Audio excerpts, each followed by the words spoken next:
I dive straight into your book, I mean, why, I guess this is the most interesting, and for me, reading through it, I was blown away by it. I mean, why did you choose to write this book now, and how did you find the time?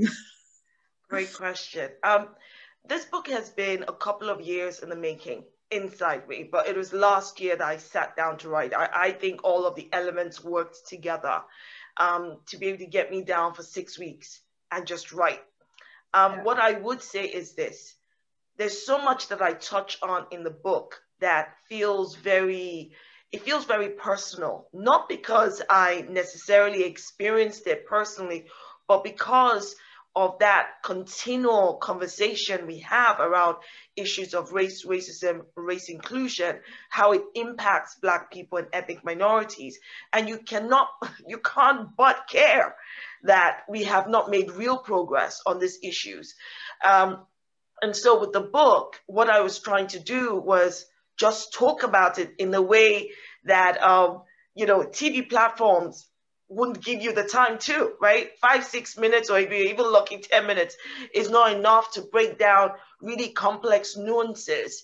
And also to be able to, what I've done in the book is to draw, what I've done is to draw from ongoing conversations on social media, mainstream headlines, all of the divisive political rhetoric we see around, to use them as, look, this is what is happening today. This is why the dehumanization of the Black identity continues. This is what it looks like. And yes, I am unapologetic in the book because people, I don't have time to be making you feel comfortable on a subject that is not comfortable and on an issue that those who experience it are living in discomfort in, right? And so I make no apology about that.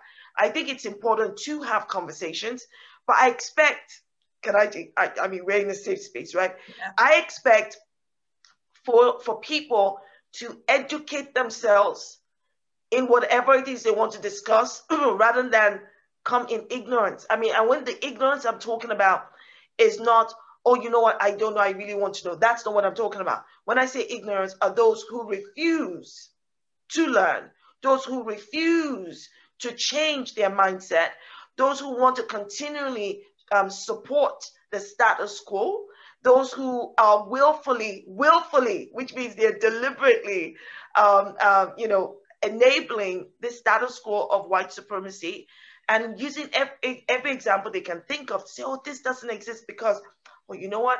Back then, there used to be signs that had, no Blacks, no Irish, no dogs. We don't have that now, so you guys should be happy. What? We have the same human rights as our fellow, white brothers and sisters. And so, as far as I'm concerned, that should translate into equal outcomes.